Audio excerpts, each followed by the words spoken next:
5 minutos, saludo a Marlene, que es la mamá de Ian Moche. Marlene, ¿cómo va? Buen día. Hola, buen día, ¿cómo estás? Bueno, han presentado la demanda contra el presidente Javier Milei por este asedio que sufrió tu hijo. Sí, en realidad ahí corrijo un poco. Si bien la decisión la tomamos en familia, Ian tiene su propio abogado, que es Andrés Gil Domínguez. Cuando empezamos a debatir esto, porque dejamos pasar unos días pensando que había sido un arrebato, a veces uno le pone me gusta o colabora sin ver exactamente. Yo lo primero que pensé, digo, no se dio cuenta que es un menor, puso, porque recompartió, puede pasar que a veces uno, a ver, quiero pensar bien, ¿no? Pone colaboración porque vio a Cristina, vio a, a Massa y bueno, pobre Paulino le vino de rebote. Y dije, bueno, en unos días lo va a borrar. Y bueno, después cuando vimos que no lo borraba y tuvimos un ataque bastante interesante de los trolls, toda la operación que se hace con las redes. Nosotros tenemos una sola red, que es Instagram, no utilizamos otra Cuenta. otro método, otra cuenta de comunicación. Bueno, ahí se acercaron varias personas a ofrecernos ayuda y cuando lo debatimos en familia, por supuesto que Ian estaba y en un momento él pregunta si él puede tener su propio abogado. Andrés le dice que sí, así que él inicia la demanda. O sea, él es Ian en contra del presidente. Lo que pasa es que yo creo que no es casual, porque me parece que al presidente no le gusta que nadie hable de ningún tema que a él no le guste. Y me parece que no es Sí, casual, no es casual. no, hoy te digo que no, pero en ese momento también intenté decirle a Ian que no era personal, porque imagínate que el máximo poder del país ataque a un niño, me parecía como una locura. Después, bueno, a medida que fueron pasando los días, y bueno, se publicó la foto de mi casa, la foto del colegio, nos atacaron un montón. Dije, bueno, acá algo tenemos que hacer. Económicamente, la verdad que no contaba con un abogado. Y bueno, se acercó otra persona que nos quiere mucho y nos dijo, bueno, pongo a disposición lo que necesiten. Andrés se comunicó con nosotros, nos dijo que iba a trabajar pro bono.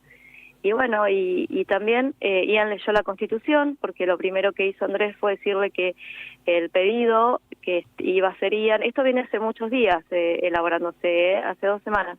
Así que Ian se tomó el trabajo de leer la Constitución, de leer la Convención de los Derechos Internacionales que van en contra de las infancias, y bueno, ahí tomó la decisión de hacer la demanda, fue el fin de semana. No, pero aparte, digamos, es la máxima investidura del país. O sea, si él no se cuida, imagínate el resto. Es que eso es lo que a mí me llamó la atención, porque ponele, yo hablo en un entorno familiar, ¿no? Porque a mí a veces me pasa que, no sé, me enojo con una de mis hijas porque, no sé, fue a visitar al papá y no vino a mi casa, entonces me ofendo. Y mi marido me dice, gorda, a ver, después te viene a visitar a vos, tus hijas te aman igual que al padre, pero bueno, te puedes poner mal porque van a visitar al papá. Tenés razón, soy una salame, me calmo y hay un entorno que cuando uno está por mandarse una macana te dice, che, pará, no. Yo creo que acá el presidente nadie le dijo, che, con un pibe no.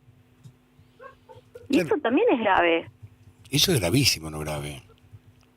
Porque es un pibe de 12 Entonces, años. sí, entonces, por eso te digo, Ian no es que hizo esto de una forma, me van a hablar de mí, no, se leyó la Constitución,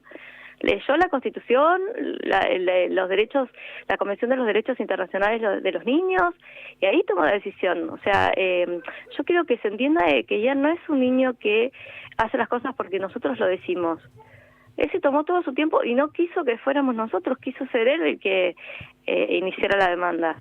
No, pero aparte hay que Entonces, recordar lo que dijo Ian, ¿no? Lo que había dicho Spagnuolo, que creo que te dijo a vos, también, ¿no? Que si vos tuviste un hijo nos con dijo a nosotros discapacidad, juntos, si vos tuviste un hijo con discapacidad, es problema tuyo. es un problema, claro, en realidad en el contexto que lo dice es en el contexto de las pensiones, cuando él me dice que va a sacar las pensiones. Entonces yo digo, pero vos no le puedes sacar las pensiones a las personas con discapacidad que tienen un derecho adquirido. Y me dijo, ¿qué derechos? Y ahí es donde me dice, en realidad ellos pensaban que las empresas privadas iban a venir a ofrecerle trabajo a todo el mundo, entre ellas las personas con discapacidad, entonces ahí iban a tener menos pensiones que pagar. En ese contexto me lo dice. Entonces ahí me dice, bueno, si vos tenés un hijo con discapacidad, es problema de la familia y no del Estado.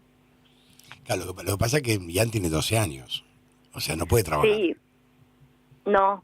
Por eso, entonces... Igualmente nosotros no cobramos pensión por discapacidad, ella no cobra pensión. Que también nosotros nos acercamos a María Eugenia Vidal. A mí me encantó que después de que pasara todo esto, María Eugenia, Horacio Larreta, Marcelo Chubiri Samón, Mercedes Yuri, toda la gente del PRO, nosotros trabajamos mucho con el PRO, se subieran las fotos con Ian. María Eugenia Vidal me preguntó por qué yo no cobraba la pensión, le digo, mira, porque cuando se suman los dos sueldos, aunque estemos separados los padres, como el papá de Ian cobra un sueldo que supera lo que se puede cobrar la pensión, yo no, Ian no la cobra. Y digo, eso está mal porque muchas mamás nos quedamos solas y no cobramos esa ayuda. Claro. Y ese sueldo no ingresa completo a la familia, porque muchas veces tenemos que pedir la cuota de alimentos y a veces no la cobramos la cuota de alimentos. Y bueno, y ella presentó este proyecto, después ella me explicó que eso lo tenía que tratar el Ejecutivo, o sea, me parece, fue una de las personas más expeditivas en preguntarme qué necesitaba, o sea, ya, ¿en qué te puedo ayudar ya? ¿Qué puedo ser útil? Claro, aparte es un tema que también excede a la familia, ¿no? Porque también vos te haces cargo de Ian, lo acompañás, todo, pero también hay toda una situación en la cual el Estado tiene que darte los medios para, digamos, facilitarte a vos la atención de Ian. Combis. Que además, uno viaja mucho por las terapias, Claro. yo viajo por todo el país. Y hay familias que de Santa Fe se van a Córdoba porque no hay terapia ocupacional, porque no hay fonoaudiólogo, neurólogo, psiquiatra. No nos olvidemos que hay niños que necesitan medicación o terapista ocupacional para ir a la escuela. Entonces, en este momento la emergencia en discapacidad existe, que siempre existió. Nosotros siempre reclamamos la emergencia en discapacidad. Si se fueran abajo, un poco más abajo del Instagram, nosotros venimos hablando de que la salud está en emergencia. La emergencia en discapacidad y en salud mental. Entonces, hoy los prestadores no están acompañando a nuestros hijos a las terapias, los transportes no los están llevando a los centros de día. Imagínate una persona adulta que va al centro de día en modo de tener una actividad diaria, o los talleres. Suspendieron los talleres que pagaban 28.000 pesos por mes, que ellos consideran que van a trabajar, porque es un trabajo para ellos, ir a hacer pan, ir a hacer artesanías, y les suspendieron esos talleres que son 28.000 pesos mensuales. Sin nada. Que en realidad lo que se está fomentando es el trabajo, decir, bueno, una persona con discapacidad adulta puede tener la cultura del trabajo. Cuando nosotros, siempre el miedo de una familia, cuando vos tenés el diagnóstico, es qué va a pasar de nuestros hijos cuando nosotros no estemos. Bueno, lograr una vida independiente, una vida que tengan trabajo. Obviamente que ya no existe el cupo laboral, ¿no? El 4% en el Estado. No existía antes, ahora menos. Claro, aparte, y es verdad lo que vos contás, Marlene, es que la gran preocupación es qué va a pasar con mi hijo mañana, el día que yo no esté, va a tener trabajo, cómo va a subsistir, sobrevivir, vivir bien, lo mejor posible. Es la gran preocupación y digamos, si que de un plumazo aparezca un grupo de energúmenos a tuitear en contra de tu hijo o a decir cualquier disparate, me parece que está bien poner un freno judicial. Yo creo que también lo que pasó con las auditorías estaba bien. Yo creo que yo he hablado con la anterior directora, Paula Martínez, que ella estaba en la parte de pensiones. Nosotras nos reunimos un día y ella tenía muchas ganas de hacer auditorías, Fernando de la Garra también. Primero para auditar, por supuesto, que esté todo bien, que eso lo veo perfecto. Con un horario, citar a las familias en un horario, ahora se cita a la misma hora, el mismo día, a todos. O sea, hay 7 cuadras de cola y 7 horas de espera aproximadamente. Pero esa auditoría, bien llevada, marca la estadística de personas con discapacidad que tenemos, una base de datos. A mí Ian se me perdió en la playa un día, por eso escribí un protocolo de cuando se extravían niñas, niños, adolescentes y adultos autistas, verbales y no verbales, ¿no? Pero si se extravía Ian, mañana se toma el tren Sarmiento, el tren Roca, y va a parar a Constitución. Bueno, tenés el DNI, entras a la base de datos, bueno, Ian es autista, vive en Citibel. Nos serviría muchísimo. No tengo dudas. Esto podría haberse hecho, pero tan bien.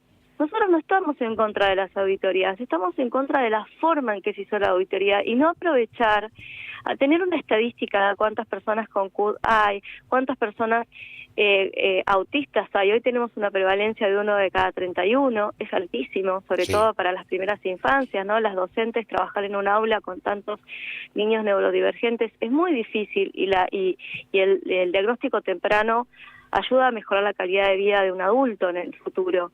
Un niño frustrado es un adulto infeliz.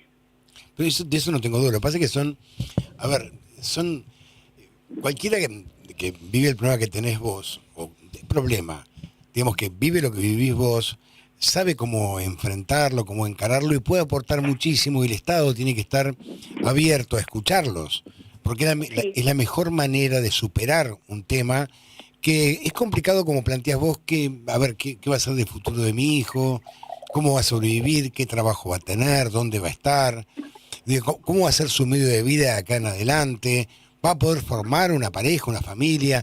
Son todas dudas que te aparecen como padre, como madre. Sí, además también el autismo tiene algo en contra, toma hijo, que es que es una discapacidad un poco invisible a veces, ¿no? Invisible. Claro, porque a mí muchas veces me dicen, no, Ian, ¿quién lo diagnosticó a Ian? No parece autista. Entonces, cuando nosotros tenemos una persona en la familia que tiene una condición, que tiene un desafío físico y necesita una silla de ruedas, vos adaptás tu casa, porque sabés que la silla de ruedas no va a pasar por el marco, no va a llegar a los estantes que están arriba, adaptás el baño, adaptás su habitación. Bueno, en el autismo nosotros entendimos como familia, y esto gracias a los terapeutas de Ian, a Mati Cadaveira, a Christian Plebs, bueno, a millones de terapeutas que hemos visitado, que esa casa también tenía que estar adaptada. Las luces en mi casa son reducidas porque Ian es hipersensible visualmente a las luces, los ruidos también, el espacio de calma que hay en mi casa. A ver, Katy, que tiene un lugar, Marlene, así te escucho mejor, porque viste que el celular a veces, cuando te mueves un poco, se complica. ¿Ahora? Ahora sí. Te decía que cuando hay una discapacidad física vos ves las adaptaciones que tenés que hacer en tu hogar. Decía, los marcos de la puerta, el baño, la habitación. En el autismo pasa lo mismo. Nosotros reducimos las luces, prácticamente las luces acá son todas muy bajas, no hay luces. Ella es hipersensible a la luz. Después hay una habitación en mi casa que de autorregulación, que hay una hamaca, hay herramientas, una alfombra, una pelota de yoga, para que él se autorregule, para en ese momento que él está desregulado, que tiene mucha frustración, bueno, poder canalizar y no tener un episodio de crisis, ¿no? Antes de llegar a la crisis el cuerpo te habla, y bueno, mi marido era vidriero, tenía mesita de luz que era de vidrio, una mesa ratona de vidrio, una barra de vidrio, eso es lo que sacarse, porque Ian a los 5 o 6 años era un peligro constante, no le podías explicar que la estufa lo quemaba, que si se acercaba a la hornalla se iba a quemar. Ellos no reconocen el peligro de cruzar una calle. Entonces hay tantas cosas que la gente no sabe que hay detrás del diagnóstico de autismo, ¿no? Los pensamientos intrusivos, el miedo constante que te va a ir mal, la frustración, la ansiedad, el esperar, qué va a pasar, la ansiedad de qué va a pasar dentro de un rato. Un pensamiento bastante rígido, las rutinas tienen que estar, la anticipación tiene que estar. Se trabaja muchísimo desde la familia. El domingo hicimos un posteo sobre hermanos y hablamos de lo que la dinámica de una familia cambia. Dejamos de ir al cine, dejamos de ir al teatro, dejamos de ir a casas abiertas, porque era muy difícil con Ian. Tantos estímulos entraban en su cabeza y era una bomba, todo era una explosión. Claro. Porque es demasiado sobreestimulado. Claro. Después la decisión de la demanda la tomó Ian también. Ian tomó la decisión de demandar al presidente. Sí, él tuvimos una reunión con el doctor Andrés Gil Domínguez, sí, que le quiero agradecer porque él se comunicó con nosotros, trabaja pro bono con nosotros. Aparece un abogado excepcional, te aclaro.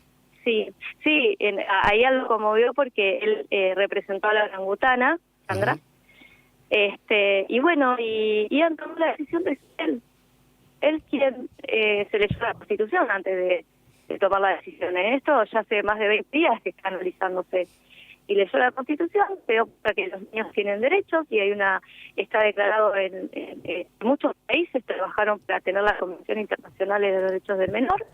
Bueno, yo voy a hacer esto porque estoy afectado. Primero lo tomó, imagínate que atacó a Lali, que es su máxima ídola, después a Ricardo Darín, y después a él, el primer posteo fue, no sé si tomarlo con humor o terror, y después, bueno, cuando tomó la dimensión de que hubo mucho hater, tuvo que dejar de ir solo a la escuela, porque le daba miedo, la realidad, y cambió la rutina y la dinámica, él le hizo mal, y bueno, fue una decisión tomada en familia, pero él Ian contra el presidente. Te mando un beso grande, Marlene, muchísimas gracias.